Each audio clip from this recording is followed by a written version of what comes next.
Good day, ladies and gentlemen, and a very warm welcome to you from Mr. Sleet's A-Push class 2010-2011. Today's episode will shine a light on the dark, cobweb corners of the history of American government. From John Adams to Bill Clinton, we'll take a walk on the dark side. Dun, dun, dun, dun. Nikki, Colleen, Karishma, and Anna present Scandals throughout American history. An abbreviated tour through the shadowed underbelly of American politics. Dun, dun, dun, dun. We began with the the XYZ affair. This affair occurred between 1798 to 1800. The United States of America were at war with the Noble Française, an undeclared naval war, to be precise. The Americans tried to negotiate with us for the protection of their ships. They sent over trois idiots, Thomas Pinckney, Jean Marshall, and Elbridge Gerry, à Paris to negotiate. I, Monsieur de Talleyrand, the French foreign minister, said, "Well, why should we inconvenience ourselves for the little American?" and proceeded to demand a $250,000 bribe in return for our cooperation. Unfortunately, those nosy, out-of-control American journalists found out. "Millions for defense, not 1 cent for tribute," they said. They wanted to declare war on us, imbecile. Our next big scandal, the corrupt bargain, focuses on the election of 1824, one of the only elections in American history to be held under the one-party system. The Democrats put up 4 candidates for president. There was John Quincy Adams, son to the second president. There was Andrew Jackson, the war hero from Tennessee. There was Henry Clay, famous for being the great compromiser. And there was also William Crawford, who may have actually been an effective president if he hadn't suffered a stroke the year before the election. After the votes were counted, the stats put Jackson in the lead with 99 electoral votes. Adams had 84, Crawford had 41, and Clay had 37. Because no man had the majority of the electoral votes, the election went to the House of Representatives to be decided. The 12th Amendment clearly states that only the top 3 candidates with electoral votes will be considered in the House, so that left Clay out of the running. Here's where the story gets really interesting, because Clay, who was Speaker of the House at the time, detested Jackson and threw his support behind Adams. When the smoke cleared, Adams came out on top, which wouldn't be so weird if he hadn't appointed Clay as his Secretary of State, leading to suspicions that Clay had sold out his sway on the House in order to be next in line for the presidency. Jackson was angry to say the least, and was able to use these rumors to help unite all of Adams' enemies against him, making him an ineffective president. In the end, Jackson went on to become president 4 years later. Adams finished his term and returned to the House of Representatives to push for the abolition of slavery. Clay continued to oppose Jacksonian policies. And what happened to Crawford? Well, we don't have enough time for that. We now come to one of the most scandalous events in the Jacksonian era, which centers around a young woman named Peggy Eaton. This scandal starts soon after Jackson was elected president, but the members of his cabinet refused to serve because of Peggy's disgraceful past. She was widowed after her first husband committed suicide. Aw, so sad, and she was supposed to stay single and end in mourning for the loss of her dead husband. However, she fell in love with John Eaton, Jackson's Secretary of War, and decided to follow her heart's desire and marry him. But wait! Back in the olden days, everyone was super religious and believed that the Eatons would live in sin if they married, so everyone shunned them because they didn't want to talk to sinners. The wives of all the cabinet members were especially mean to Peggy. Hit it, guys. All of the other wives used to laugh and call her names. They never let poor Peggy join in any political games. It all started with Vice President John C. Calhoun's wife, Fluoride. I think she may have been teased in the past. I mean, what's with her name?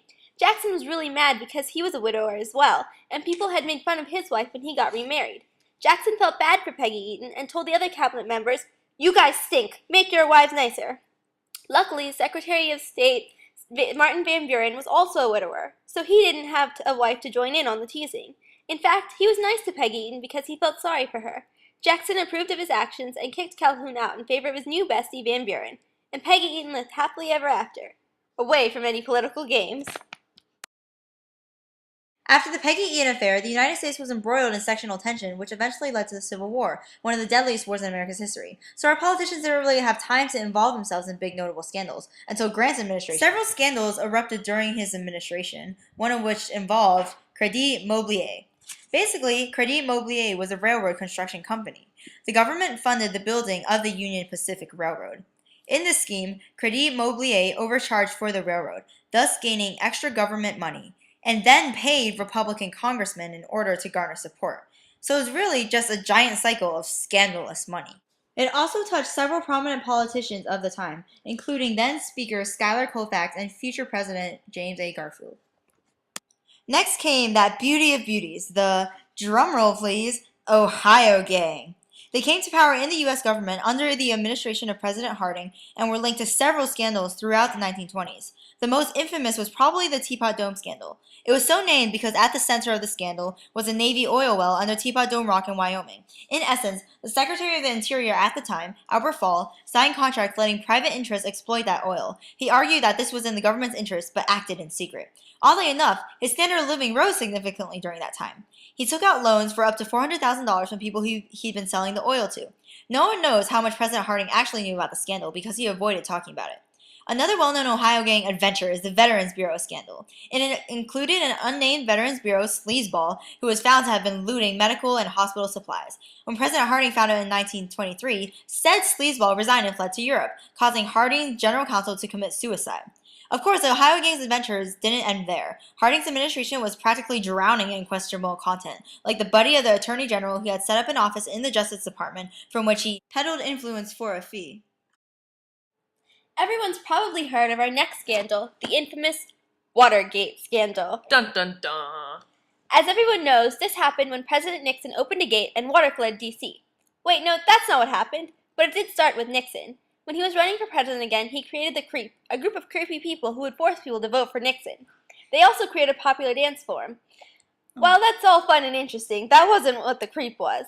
Although you do wonder about the name. Creep was a committee to re-elect the president, which had people break into the Democratic National Committee headquarters at the Watergate office building and tap the phones. Unfortunately, they were caught taking off the phone tabs after Forrest Gump spotted them from his hotel room across the street. Wait, no, that only happened in the movie version. But the creepers did get caught. Nixon decided to pay them off so no one would hear about the scandal. But then there was a deep throat, dun dun dun, who contacted news reporters Woodward and Bernstein about breaking into the DNC, and the evidence was all on the phone recording. When Nixon was indicted, he refused to hand over all the tapes, claiming executive privilege. However, this did not fly with the court, so he was forced to hand them over. Only 18 whole minutes were missing on the tapes, and Nixon claimed it was because his secretary was reaching for something, and her foot went the opposite direction to hit the pedal to turn off the recording device. Yeah, right, and I'm the Queen of Sheba. So Nixon was forced to resign on August 9, 1974. He was so eloquent and loquacious with his resignation letter, which stated, "Dear Mr. Secretary, I hereby resign to the office of President of the United States. Sincerely, Richard Nixon." He was a cut-to-the-chase kind of guy. Unfortunately, he did not get away with his scandal, and he will always be remembered in history as the Watergate guy. So everyone knows that President Bill Clinton claimed he did not have sexual relations with that woman, but Clinton had faced allegations of financial and sexual scandals even before his election. The Whitewater Development Corporation was a real estate project he and his friends had invested in. It turned out to be a failure, and he took a loss in the investment.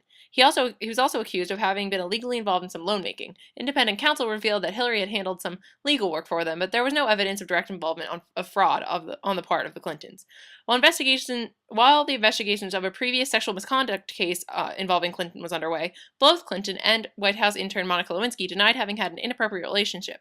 But when tapes of Lewinsky admitting to their affair came up, thorough investigation ensued. In 1998, facing subpoena from the independent counsel of Kenneth Starr, Clinton testified before the grand jury, recanting earlier denials and acknowledged his inappropriate intimate physical contact with Lewinsky. The same evening, he admitted to his wrong relationship with her, but insisted that it was not illegal. In a 4-minute televised public address, he received mixed public reaction, but took a major blow to his credibility. Well, duh. On December 19, 1998, Clinton became the second president to be impeached by the House of Representatives, with 2 official articles of impeachment of lying under oath to a federal grand jury and obstructing justice. When the trial went to the Senate, the senators had a hard time interpreting philandering as high crimes and misdemeanors, which would be required for removal of a president, and Clinton was acquitted. So what can we learn from all this? Well, men are pigs.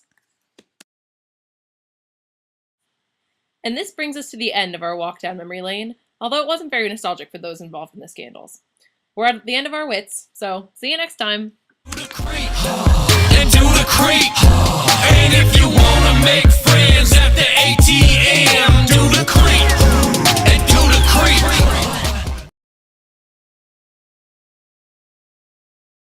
To the right, to the right, to the right, to the right, to the left, to the left, to the left, to the left. Now kick, now kick, now kick, now kick. Now walk it by yourself.